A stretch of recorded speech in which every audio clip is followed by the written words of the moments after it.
I'm not ashamed to admit it, I died a total of 409 times during my first playthrough of Nioh 2. Every death is a lesson, like, don't walk under this tree, or this tree. So you can walk under it, you just gotta move fast, you just gotta move with a little bit. But that's appropriate because there's a lot to learn in this excellent sequel to one of the first great non-From Software Souls-like games. Nioh 2 takes everything the original game built and evolves it magnificently, adding all sorts of new nuances to the combat, but every gift it gives you is balanced with a stiff, backhanded slap of difficulty to keep your ego in check.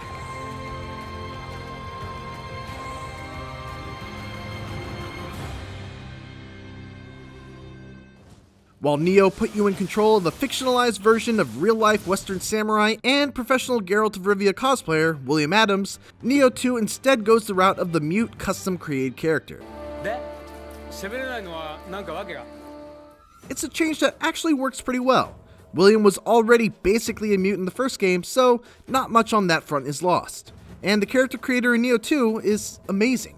But while the story fares better than the first, that's still not a glowing endorsement. Nioh 2 struggles with making its characters anything more than a means for exposition dumps. The only bright spot is the alternate universe version of real-life Japanese historical figure Toyotomi Hideyoshi, as his journey from goofy adventurer to fearsome leader, and his relationship with your character is actually quite compelling. Nioh 2's combat is the star of the show here, and like its predecessor, it is phenomenal. The first and most substantial addition is the ability to use several equipable yokai skills. Borrowing one of the best elements from Castlevania Aria/Dawn of Sorrow, enemies in Nioh 2 have a chance of dropping a soul core. These can be picked up, purified at a shrine, and then equipped to let you use their own move against your foes.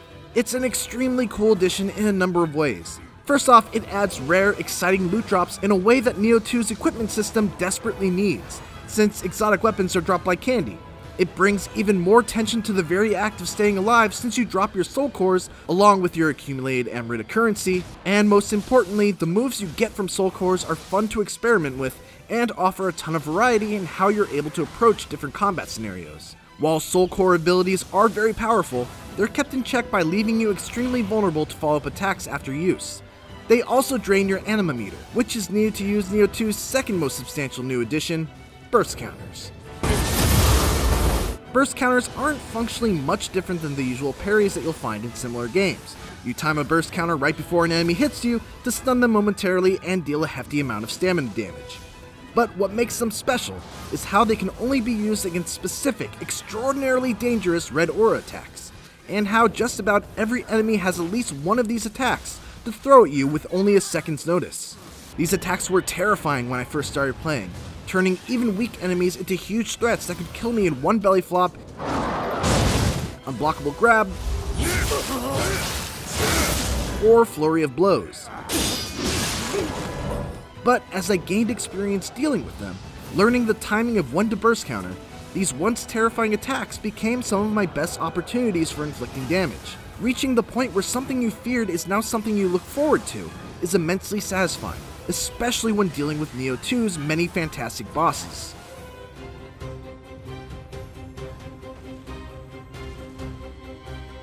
At the heart of Nioh 2 is customization. I already briefly touched upon the excellent character creator, but beyond looks, the amount of options you have with regards to every single one of its systems is staggering. There are a total of 9 different types of melee weapons, each with their own playstyle and gigantic skill tree, 2 different types of magic that also have their own gigantic skill trees, and of course 8 stats that scale differently with each weapon and form of magic. In addition to that, every item you get can have its stats re-rolled until you find modifiers that suit your playstyle. You can easily change the look of any piece of gear and play Fashion Souls to your heart's content. You can choose from a veritable zoo of guardian spirits. You can customize the look of your hut, and hell, you can even customize the look of your tea utensil collection and have it appraised for some reason. The point is, Nioh 2 is as deep as an ocean, and while that's great in many ways, it can also often be overwhelming and lead to some loot-related issues. Playing the menu game of Nioh 2 is just as important as the one that's played while in combat, and it can be exhausting sometimes to spend 30 minutes or more going through literally hundreds of pieces of gear, deciding what should be dismantled, what should be offered to a shrine for extra health elixirs, what's worth keeping around to feed into another item and level it up, and that just scratches the surface.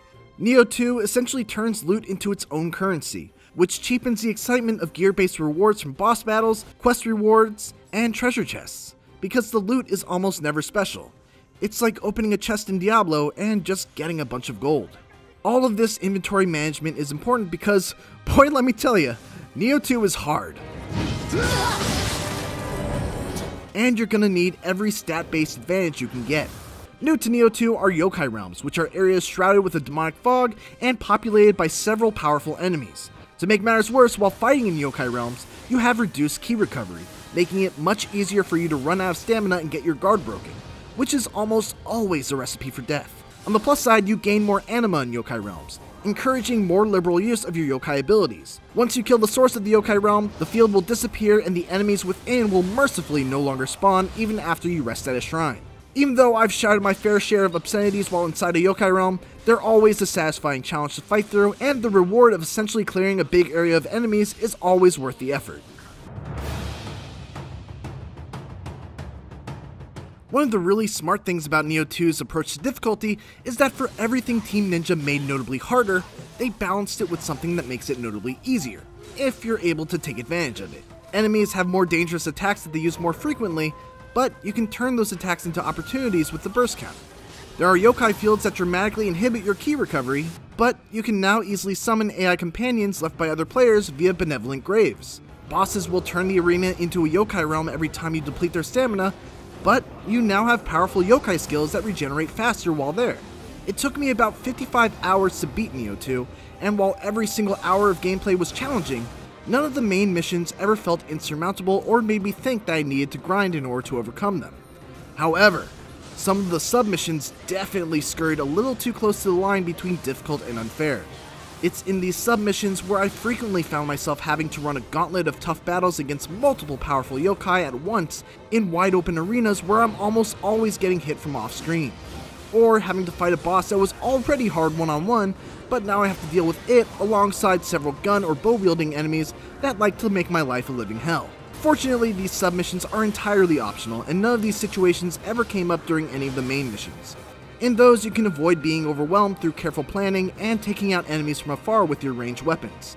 That leaves many submissions as punishing challenges for those who want to take them on for extra rewards, or they can be comfortably skipped and returned to later once you're sufficiently powerful. Like its predecessor, Nioh 2 also has an exemplary New Game Plus mode in the form of its Dream of the Strong difficulty setting, which ups both the challenge and the reward substantially. It even allows you to offer up Ochoko Cups, an item used to summon help into your game, in order to increase the drop rate of divine items, the rarest of all gear types in Nioh 2. While I didn't have another 55 hours to push through New Game Plus in time for this review, if the sequel is like the first Nioh, it's safe to assume that further difficulties await. Apart from New Game Plus, you can also set up expeditions to play cooperatively with two friends, or queue up for a random expedition. Basically, as long as you're still enjoying playing Nioh 2, there will be more Nioh 2 to play.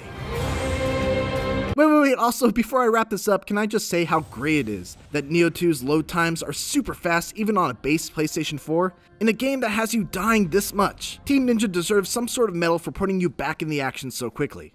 Okay, do the verdict thing. Nioh 2 is an impressive evolution of its predecessor, strengthening everything that was already great while mostly leaving its already existing issues alone.